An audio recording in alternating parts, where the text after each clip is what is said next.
Well, it's Australia Day here, and there's nothing more Australian than other Australians taking the piss out of each other. And today's one is an Applewood. Now, Applewood do a lot of gin, and they do some amazing gin. They've got the Wild Time gin, they've got the Australian gin, they've even got the Navy gin. These guys do some amazing gin, and we love it. These are just bottles that we've gone through. We've got a few more of their stuff. So when they released a $500 bottle of their first release whiskey, I had to get it. So, the Jara. Now, let me actually go through this. Let me try and read through a fair bit of this information for you so you actually understand what's going on here.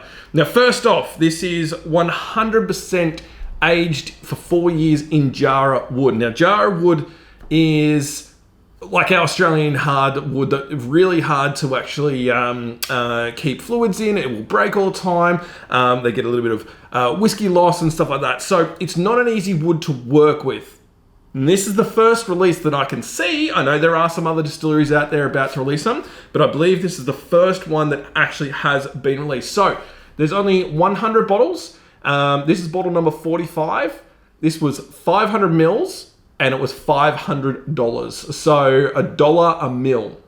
Australian whiskey, a single malt whiskey crafted from barley, grown on native land, distilled on permanent land, and entirely matured for 4 years in cask coppered from native Australian Jara. Previously containing fortified red wine grown on Kaiurun land, I apologise, from grain to glass. This is 100% grown whiskey. Now, serve neat is what they're saying on here.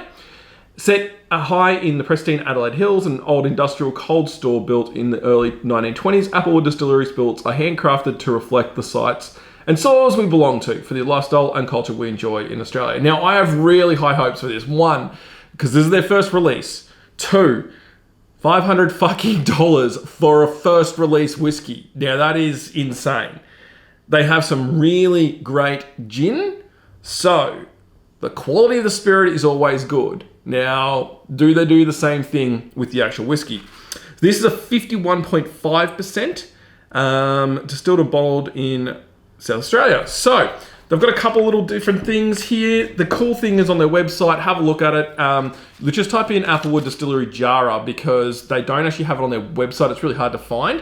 So you can find a little bit more information on that. But a question that someone actually asked on here, has the whiskey gone from the still straight onto Jara, or did it go to an oak prior? Also was reading about the barley used. Do you use any peated barley in the whiskey, or literally just the 2-row on its own?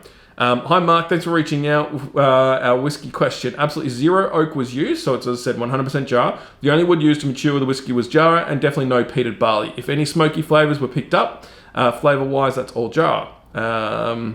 Yeah, so interesting. They've got a video on here as well that goes for nearly half an hour, and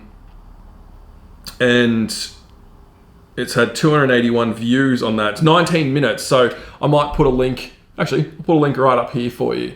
But that goes through this history of what they're actually doing, so it might be worth checking that out and looking into it. Obviously, this is a very hard whiskey to actually find now because the sheer fact that this sold out in a matter of like 2 days.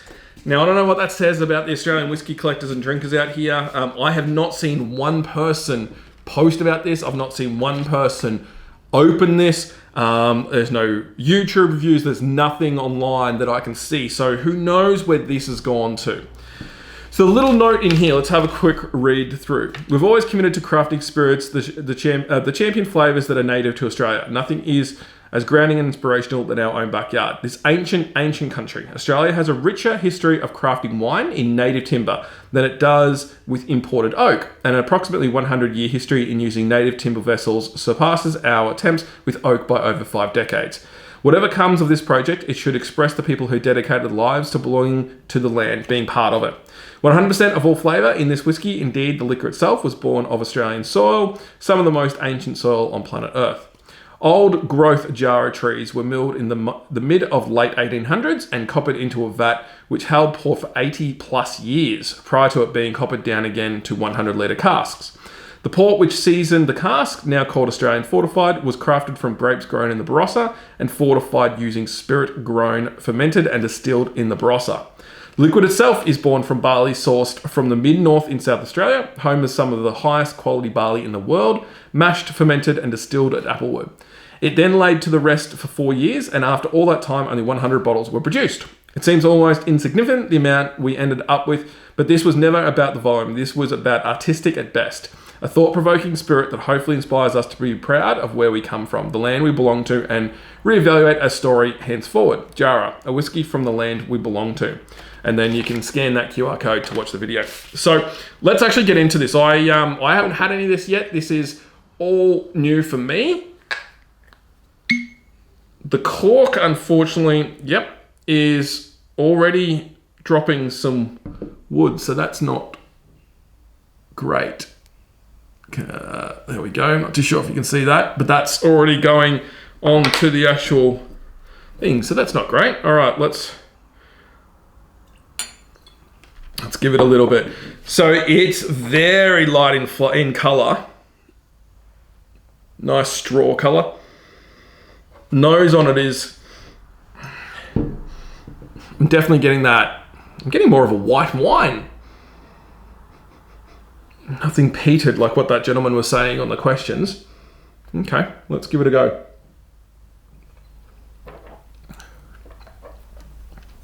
Whoa. Whoa. That was very spicy. I was not ready for that spiciness on the palate. We'll let that settle down for a bit, and then I'll go back in for the second one. It's my first whiskey for the day, so let's not judge it straight away on that.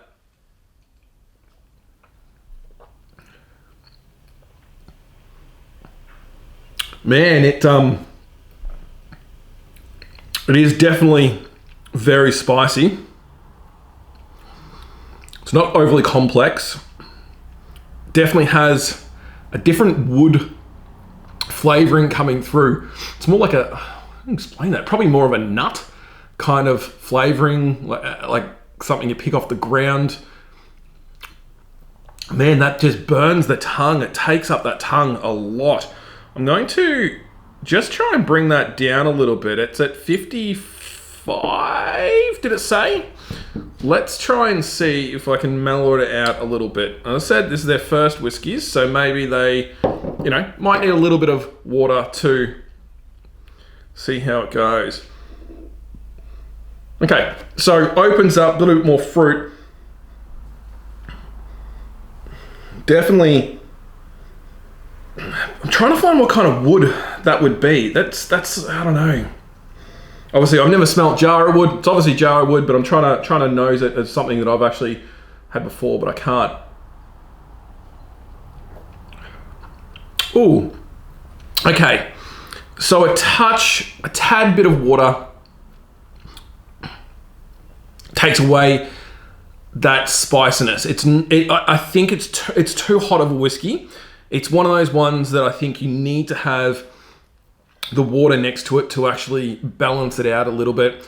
I think the higher ABV doesn't actually do this justice. I actually think that they could have brought that down, maybe had 110 bottles or whatever it is, at maybe 46% or something like that.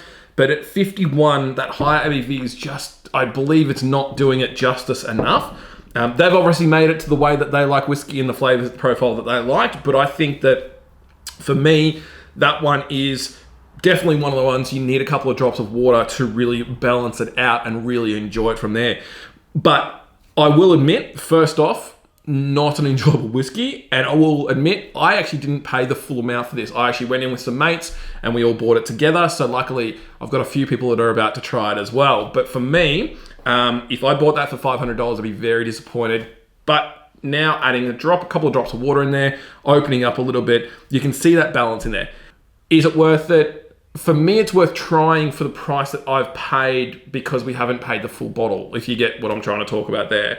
I think if you're going with some mates, I think it's fine. I think if you're going to a bar, and this is the reason why we all bought it, because we wanted to try it. We would try this at a bar easily for $50 a shot, no problems at all. So we'd be happy to pay that to try it once and then kind of see how it goes. So for us, I guess that's a win because I've tried it. I've enjoyed it with some water, didn't enjoy it as it sits beforehand, and now I'm going to try something else. Catch ya. Enjoy your Australia Day, guys.